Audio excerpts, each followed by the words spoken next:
Good morning all of you. आप सभी का बीएससी सेकेंड ईयर की केमिस्ट्री क्लास में स्वागत है। पिछले लेक्चर्स में अपन ने अंतरकाशीय यौगिकों की बात की थी कि ठीक है कि जो ट्रांजिशन एलिमेंट होते हैं उनका जो पर बीच में क्या होती है बॉन्डिंग बहुत ही स्ट्रांग होती है, ठीक है, और इनके क्रिस्टल भी पास पास संकुलित रूप से अरेंज रहते हैं, लेकिन फिर भी उनके बीच में क्या रहता है, कुछ रिक्त स्थान रह जाता है।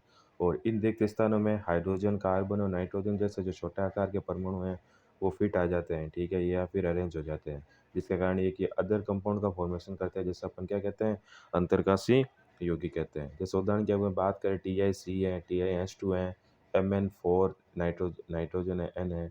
उसी प्रकार इस्पात स्टील भी अंतरकाशीय यौगिक है, जिसमें Fe के मध्य क्या कार्बन आदि अधातुएं तत्व आ जाते हैं।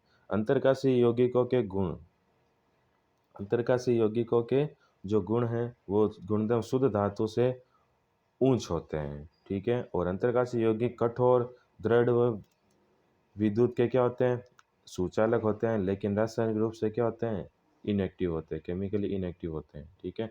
इनका ये कठोर होंगे, दृढ़ होंगे, ठीक है, विद्युत के क्या होते हैं, सुचालक होते हैं अर्थात कंडक्टर होते हैं, लेकिन केमिकली ये इनएक्टिव होते हैं। इनके गलनांक अपनी शुद्ध धातु से क्या होते हैं, ऊंच होते हैं, ठीक है, और विद्युत चालकता के मान भी अपेक्षाकृत क्या होते हैं, ऊंचे होते हैं। नेक्स्ट देखते हैं अपन मिश्र धातुओं का निर्माण, ठीक है, कि मिश्र धातु कैसे बनाई जाती है ट्रांजिशन एलिमेंट से। मिश्र धातु का निर्माण भी संक्रमण तत्वों का एक अच्छा गुणधर्म है। जब दो या अधिक धातु को किसी निश्चित अनुपात में मिलाकर, गलाकर या तथा फिर ठंडा किया जाता है तो निर्मित यौगिकों को कहते हैं, मिश्र धातु कहते हैं, ठीक है। मिश्र धातु उन धातु द्वारा बनाए जाते हैं जिनकी परमाणु त्रिज्या में अंतर 15% से अधिक ना हो। अब ये इंपॉर्टेंट है, कंडीशन है, यहाँ पर ध्यान रखना, ठीक है। केवल मिश्र धातु उन यौगिकों के मतलब उन धातु के बनाए जाएंगे जिनकी परमाणु त्रिज्या में, ठीक है, एटॉमिक रेडियस के अंदर 15% से ज़्यादा अंतर नहीं होना चाहिए, ठीक है। उपयुक्त शर्त को संक्रमण तत्व पूरा करते हैं क्योंकि इनके परमाणु त्रिज्या में ज़्यादा अंतर नहीं होता। जब अपन इसकी एटॉमिक रेडियस की बात की थी तो अपन ने देखा था कि इनकी एटॉमिक रेडियस लगभग सीक्वेंसली अरेंज रहती है, बीच में कांस्टेंट हो जाती है, बाद में थोड़ी सी बढ़ जाती है, ठीक है, पहले घटती हैं फिर थोड़ी बीच में कांस्टेंट होती है, फिर बाद में वापस से बढ़ती हैं। मिश्र धा मिश्र धातु के गुणधर्म अपनी धातु से बढ़ जाते हैं, जैसे कि इनके गलनांक अपेक्षाकृत उच्च होते हैं, ठीक है, संसरण के प्रति प्रतिरोधी होते हैं, ठीक है। मिश्र धातु का उदाहरण देखें तो अपन पित्तल है, कांसा है, जर्मन सिल्वर है, गन मेटल है। इस प्रकार क्रोमियम, वेनेडियम, एमओ, मैग्नीज, ठीक है, डब्ल्यू वेनेडियम है, ठीक है, तत्वों का उपयोग स्टील तथा अन्य मिश्र धातु बनाने में किया जाता है। नेक्स्ट अपन देखते हैं इसकी मेटेलिक प्रॉपर्टीज के बारे में, धात्विक गुणधर्म के सभी तत्वों में उच्च धात्विक गुणधर्म पाए जाते हैं, जैसे कठोरता है, दृढ़ता है, तन्यता है, आघातवर्धनीयता है, विद्युत चालकता है, उष्मीय चालकता है। ये सभी क्या है, धात्विक गुणधर्म है, ठीक है। तो संक्रमण तत्वों में भी ये गुण उच्च मात्रा में प्रेजेंट होते हैं।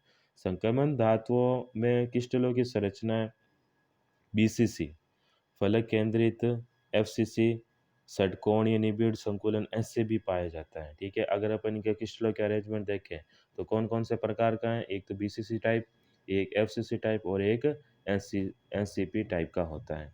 संक्रमण तत्वों में अयुग्मित डी कक्षक की उपलब्धता के कारण इनमें क्या होता है, DD अतिव्यापन होने से धात्विक बंध क्या प्रबलता बढ़ती है।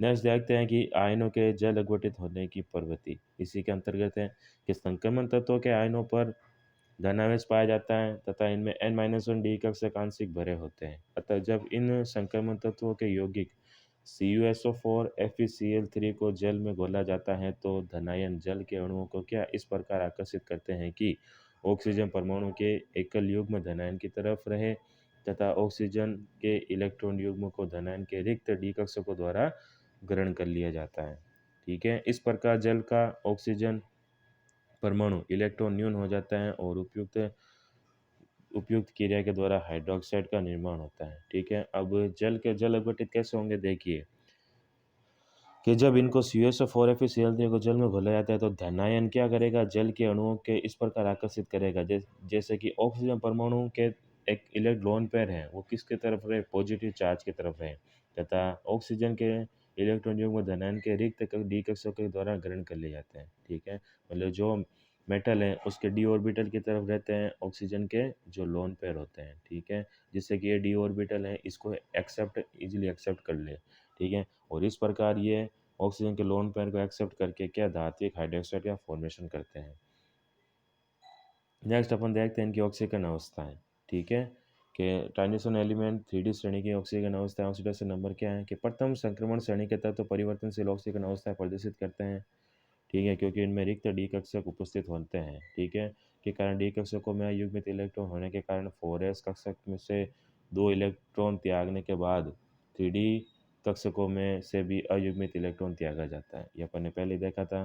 ठीक है, चूंकि 3D में अधिकतम अयुग्मित इलेक्ट्रॉन की संख्या कितनी होती है, 5 होती है। अतः प्रथम संक्रमण श्रेणी के सदस्य कितनी, +7, ध्यान रखना +7 तक ऑक्सीकरण अवस्था प्रदर्शित करते हैं। मतलब 2 तो एस के और 5, मतलब 2 तो हो गए एस के, ठीक है, और 5 हो गए डी के। ठीक है, तो +7 तक ये ऑक्सीडेशन नंबर प्रजेंट प्रदर्शित करते हैं। पहले एस में से इलेक्ट्रॉन जाते हैं। ठीक है, फिर एस में कंप्लीट होने के पश्चात ये डी से इलेक्ट्रॉन को त्यागता है। तो एक्स ऑक्सीकरण अवस्था कितनी हो गई, x+2, जहाँ एक्स क्या है, डी कक्षक में अयुग्मित इलेक्ट्रॉन की संख्या। इस प्रकार अगर स्केडियम से मैग्नीज तक डी कक्षक में अयुग्मित इलेक्ट्रॉन की संख्या बढ़ने से ऑक्सीकरण अवस्था का मान भी बढ़ता है और +7 तक हो जाता है। लेकिन मैग्नीज के बाद डी कक्षकों में इलेक्ट्रॉन का युग्मन शुरू हो जाता है। ठीक है, तो अयुग्मित इलेक्ट्रॉन की संख्या घटती है तथा ऑक्सीकरण अवस्थाएं भी घटना शुरू हो जाती है। आजकल संयोजकता के स्थान पर अपन क्या ऑक्सीकरण अवस्था शब्द का प्रयोग करते हैं। ठीक है, तो किसी भी इम्पोर्टेंट डेफिनेशन है, ध्यान रखना अगर एग्जाम में आए ऑक्सीकरण अवस्था की, कि किसी भी तत्व की ऑक्सीकरण अवस्था वह आवेश है जो उस परमाणु पर बची रहती हैं जब अणु से अन्य परमाणु अपने आवेश के साथ पृथक हो जाता है। जैसे कि एग्जाम्पल देखें, Zn Cl2 में दोनों Cl परमाणु Cl- के रूप में पृथक होते हैं। ठीक है, जब अतः Zn पर क्या +2 आवेश आ जाता है, तो यही इसकी क्या ऑक्सीकरण अवस्था है। ठीक है, जैसे Zn Cl2 को डिसोसिएट करें तो 2 Cl- निकलेंगे। ठीक है, तो 2 Cl- अगर Zn Cl2 से निकले तो Zn पर कितना आवेश होगा, +2। ठीक है, पर प्रथम संक्रमण श्रेणी के तत्वों की परिवर्तनशील ऑक्सीकरण अवस्थाएं निम्न प्रकार हैं। ठीक है, देखते हैं। इस स्केडियम से अगर अपन Zn तक चले, जिंक तक, ठीक है, तो इसका इलेक्ट्रॉनिक विन्यास अपन को पता है।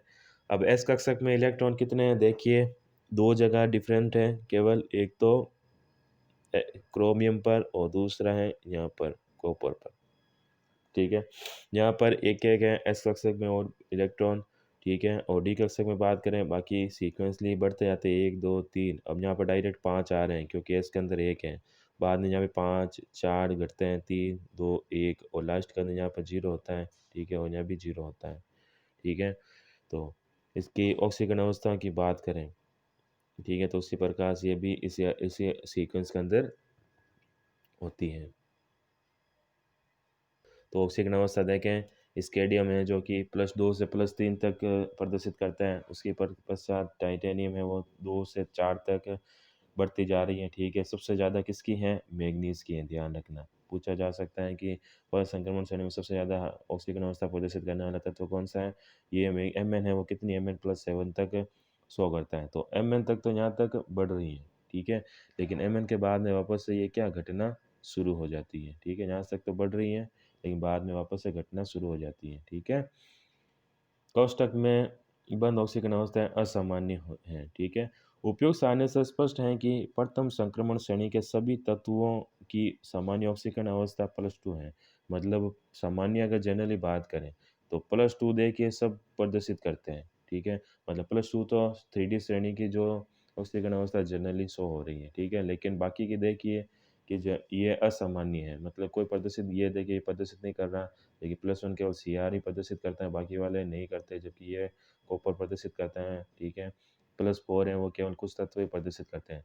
तो अगर जनरल ऑक्सीडेशन स्टेट की अगर अपन बात करें तो जो +2 है वो क्या है, इसकी सामान्य ऑक्सीकरण अवस्था है। लेकिन +2 के साथ-साथ ये यौगिक निम्न प्रकार परिवर्तनशील ऑक्सीकरण अवस्था भी दर्शाते हैं। ऑक्सीकरण अवस्था की विशेषताएँ देखते हैं, ठीक है? इम्पोर्टेंट है, ऑक्सीकरण अवस्था की विशेषताएँ। स्केडियम के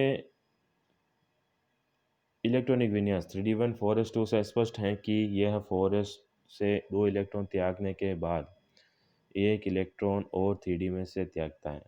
क्योंकि 3d आंशिक भरा होने के कारण इसमें से इलेक्ट्रॉन कम ऊर्जा से आसानी से निकाला जा सकते हैं, अतः तृतीय आयनन विभव का मान कम होता है।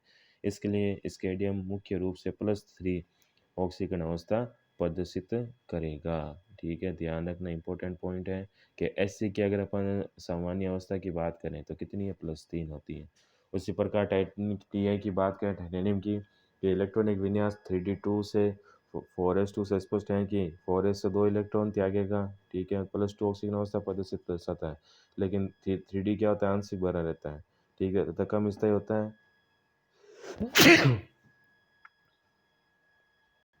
कम स्थायी होता है, ठीक है, अतः 3 व 4 इलेक्ट्रॉन भी आसानी से त्यागता है, क्योंकि तृतीय और चतुर्थ जो आयनन विभव का मान होता है लगभग क्या होता है, समान होता है।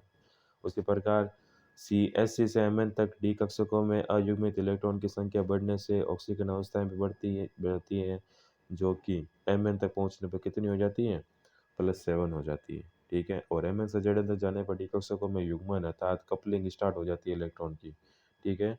तो ये क्या होता है, इनके ऑक्सीकरण अवस्थाओं का मान धीरे धीरे घटता जाता है।